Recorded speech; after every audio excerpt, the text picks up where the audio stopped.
Welcome to my YouTube channel and to my train room.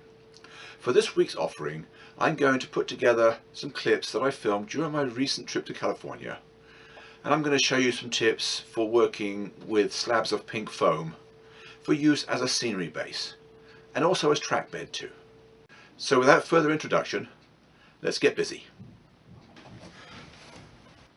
My first task for today is to fill in this area here to build a mine complex. If you recall from the initial photographs, this whole area was just a gathering pit for all sorts of stuff. So far I've cleaned all the junk off. I've vacuumed the area because when I glue the layers of foam down, I don't want grit and other debris getting underneath it and lifting it up. Since there's going to be track on it, it has to lie flat or pretty close to flat. I've already shaped a couple of foam boards using my favourite tool, a drywall saw. Then I just take a Sharpie and draw all the way around it. Now I'm going to apply glue.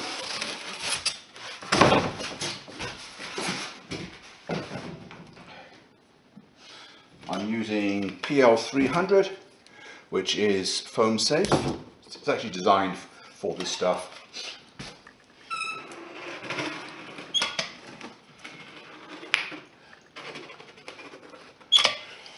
I'm going to put a bead all the way around, about 1 inch from the edge.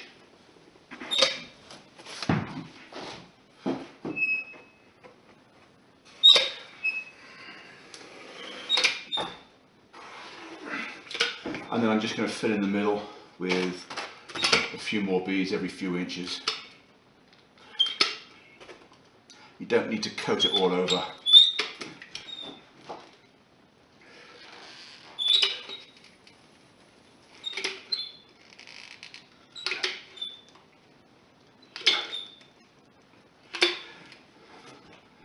And that should be enough.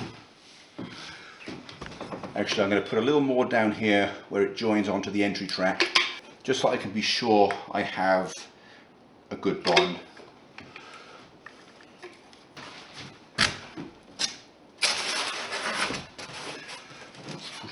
Now this piece is slightly warped. It wants to stick up in the middle. So I'm going to start by nailing it down with 8-inch bamboo skewers. I put them in on an angle.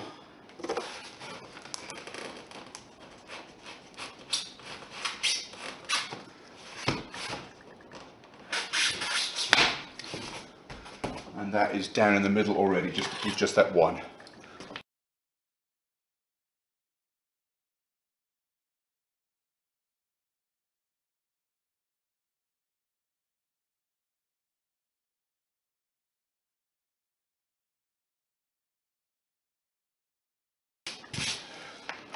Now that is all ready to lay out the track, put the mine buildings in, and then I'll come back and stack up foam to make the landforms. So don't go away, I'll be right back. Well, a few days have passed and I've got most of the landscaping in this area roughed in. I've left this area here to do on camera. I also left it to the end because I wasn't sure what was going on in the mine area. If you look down in the bottom left corner of the screen, you'll see I have a template where I worked out how much space I actually needed for the mine tram. And I found I can actually go a little bit further out here. So I'm going to do that. Normally I stack the blocks horizontally, but in this location I'm just going to put one in there like that, because I can add about 2 inches to the front of that area without getting in the way. So I'm just going to glue that there. If you buy whole sheets of foam for scenery, it can get expensive, but I'm using up a whole lot of offcuts.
Well, I'm back again. The other guys have left, leaving me in some peace, so I can now film the next step of this tutorial. For shaping the foam, I use this multi-tool. Once it's running, you won't be able to hear me above it because it makes so much noise.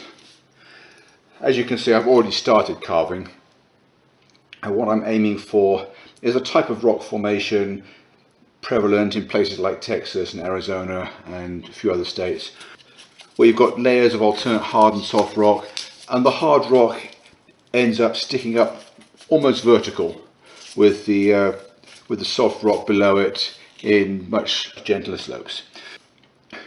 Now, one of the things you need to remember when you cut it is that there will be plaster on top of it, maybe a half or an inch thick, depending on how many castings you're going to use, or whether you're just going to carve it all by hand.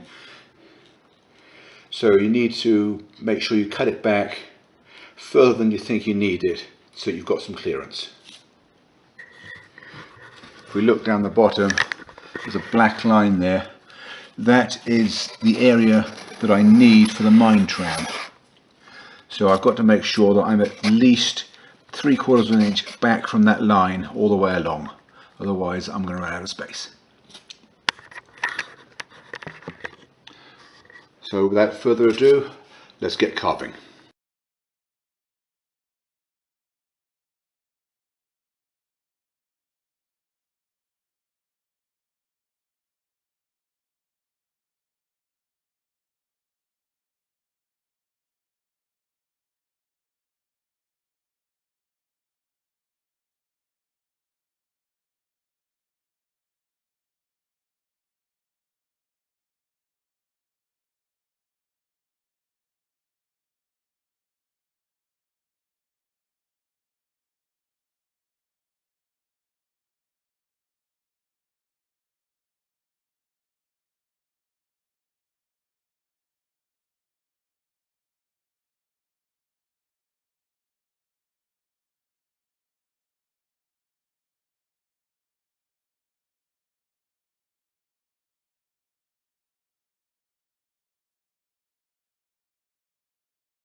So you've probably noticed that I'm cutting it away, for the most part, a little bit at a time, and doing it in multiple layers. Notice how wide the cutting is. It will get a lot narrower once I start doing the plaster and the rock carving. I think I still need to open it out a little bit more at the top. It's leaning back fairly well this side, but this one's more vertical. So I'm going to cut it back probably another ½ an inch or so. I might even take this whole top piece off. I have a problem here. I can't make it quite as high as I wanted because the guys didn't make the fascia tall enough. So I will just take it down a bit at a time until I end up with a pleasing shape. As I've already said, these pink foam mountains eventually get a coating of plaster, and since it won't stick very well, I have to use a cloth, and this will give the foam a skin that the plaster will stick to. Now, because this is an access hatch, what I've done is cut back the joints all the way around so that I can wrap the plaster in there, and it should be a lot less visible once it's done. Right. Let's get rid of this for now. I use a drywall mud pan. Just pour the water in there.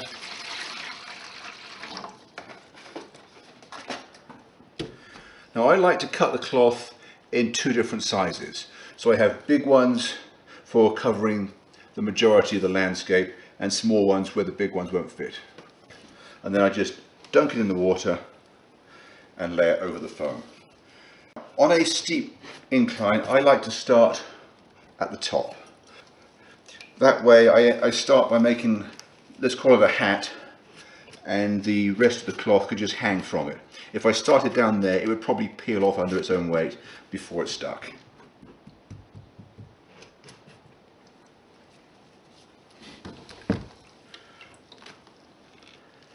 Just put them on, overlapping the edge by about an inch, just so that it forms into one monolithic piece.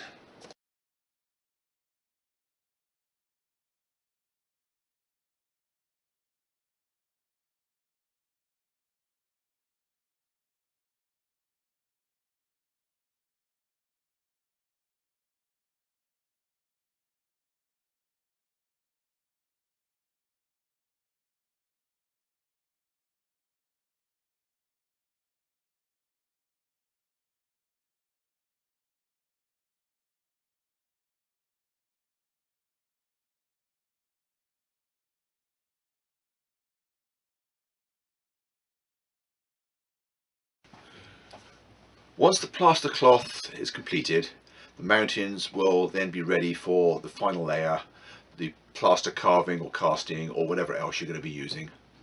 I've already shown that step in previous videos, so I'm not going to add it here. So I'm just going to close this video down now.